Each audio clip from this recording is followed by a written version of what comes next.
kami dari rekan-rekan kelompok S. Perkenalkan, nama saya Rezi sebagai moderator.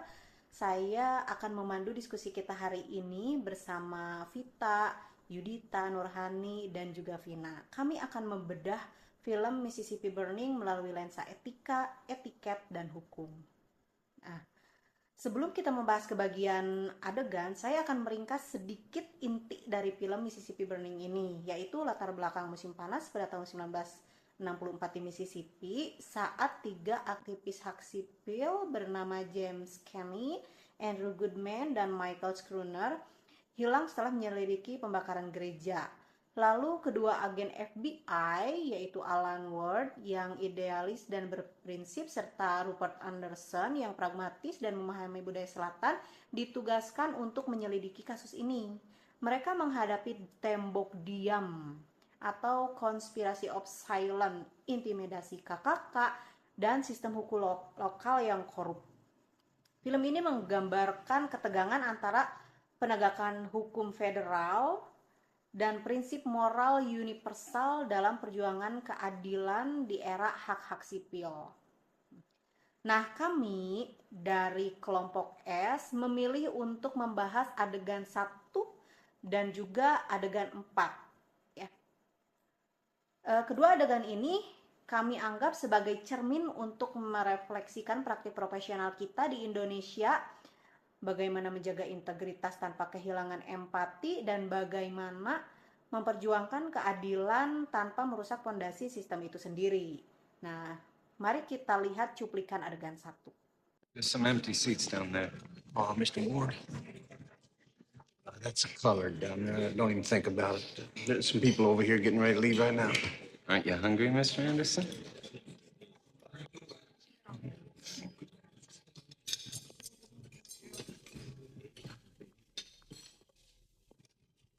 Good afternoon. Looks good.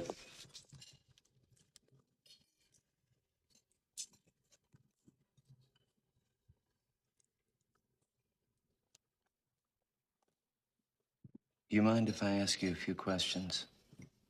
I'm looking for some information. Ain't got nothing to say to you, sir. Just a few questions.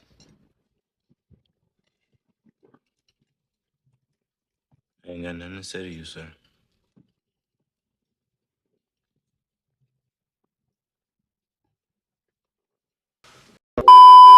Nah, saya akan bertanya nih kepada Vita, sistem mana yang dilanggar agen Ward ini?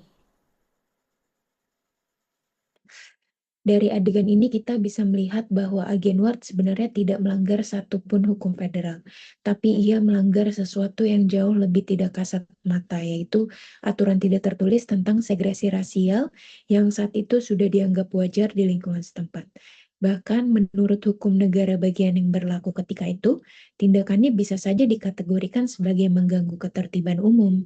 Disinilah letak ketegangan antara dua cara memandang hukum yang sangat berbeda.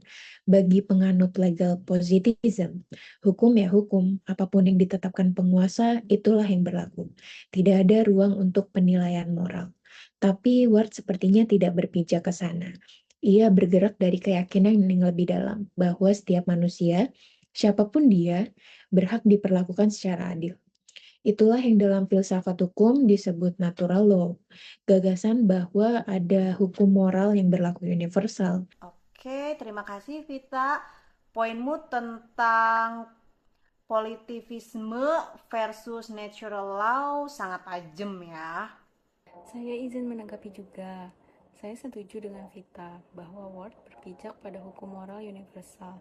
Tapi jika ditekankan, mengabaikan realitas hukum lokal justru bisa membahayakan pihak yang ingin ia lindungi itu sendiri. Jika kita lihat lebih dalam, Ward sebenarnya sedang menghadapi konflik antara moral courage dan practical wisdom. Moral courage mendorong seseorang untuk melakukan apa yang dianggap benar meskipun berisiko. Namun menurut Aristoteles, keberanian yang tidak disertai kebijaksanaan bisa berubah menjadi tindakan yang gegabah.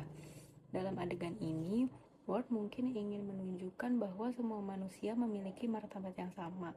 Akan tetapi, ia datang sebagai orang luar yang tidak sepenuhnya memahami dinamika sosial masyarakat Mississippi saat itu.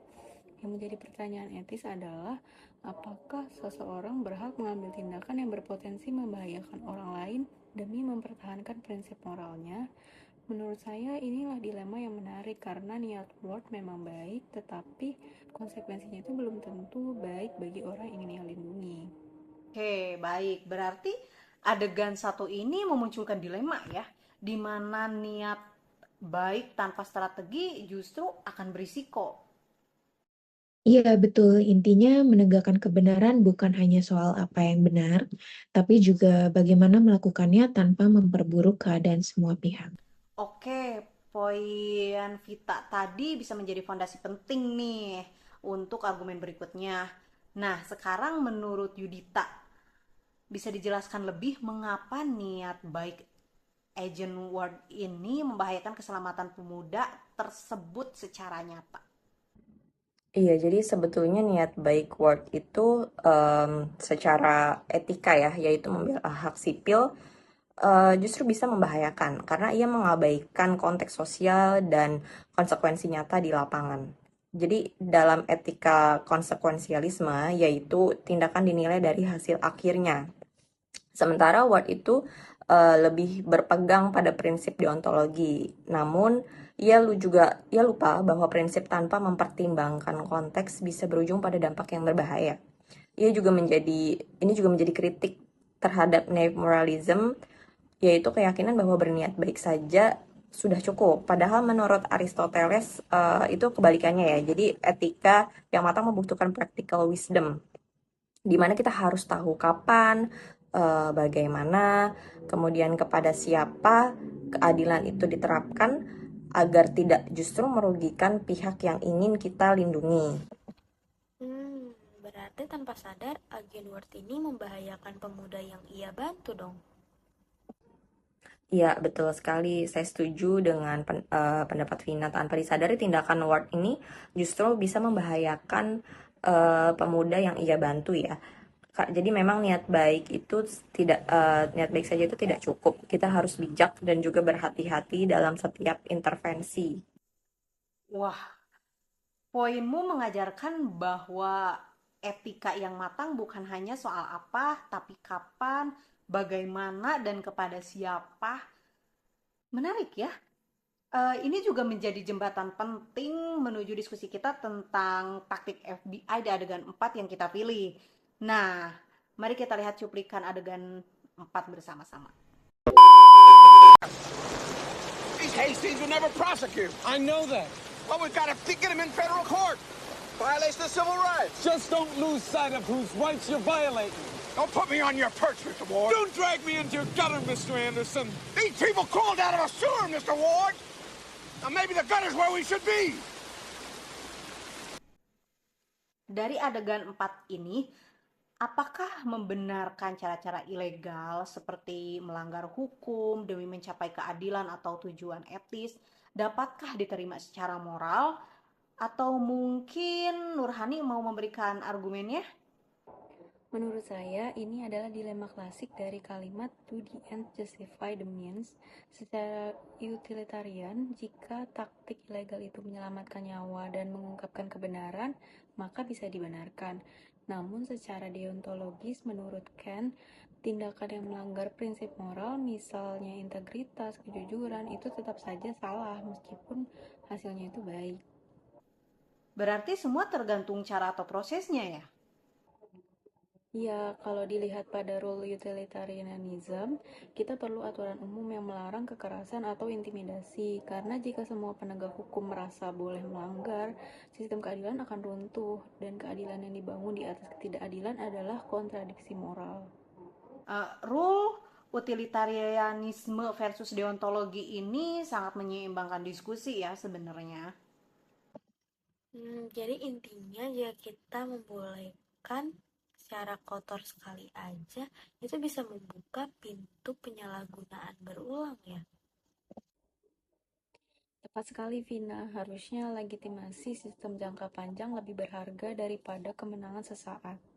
Lalu menurut Vina sendiri nih, bagaimana tentang adegan 4 ini?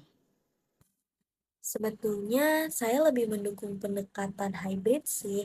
Prinsip WARD tentang integritas prosedural memang penting untuk menjaga legitimasi hukum jangka panjang. Namun, fleksibilitas taktis Anderson diperlukan dalam situasi darurat moral. Kuncinya adalah accountability, yaitu setiap penyimpangan harus transparan, dapat dipertanggungjawabkan, dan menjadi pengecualian, bukan norma.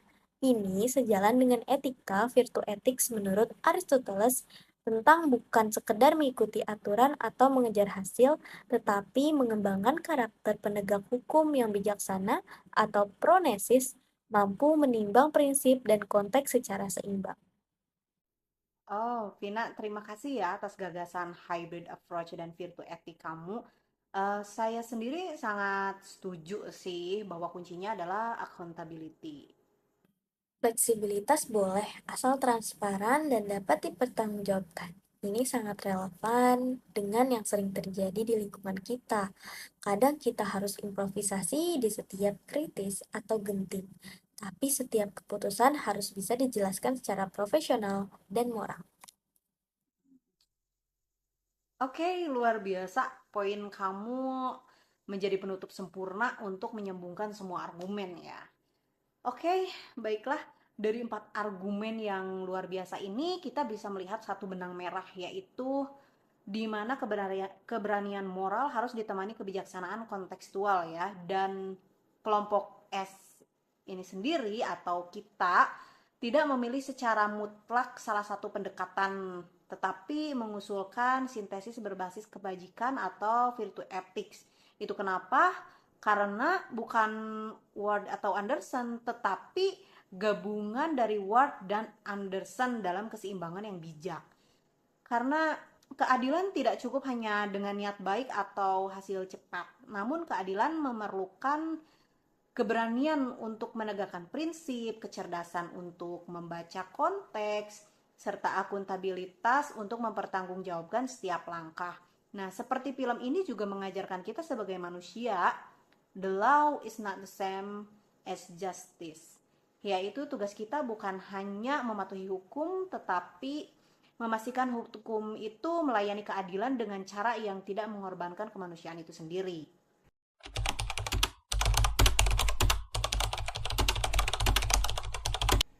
Etika memerlukan keberanian, etiket memerlukan kebijaksanaan, dan hukum memerlukan integritas. Ketika ketiganya bentrok nih, kompas kita harus tetap, yaitu melindungi yang lemah, menegakkan kebenaran, dan mempertanggungjawabkan setiap langkah dengan hati nurani. Baiklah, demikian diskusi dari kelompok S tentang Mississippi Burning melalui lensa etika, etiket, dan juga hukum. Mari kita tutup dengan komitmen berani benar, bijak bertindak, dan selalu pertanggungjawabkan setiap langkah kita. Mohon maaf apabila ada salah kata, salah kalimat, dan banyak kekurangan dari kelompok kami. Terima kasih.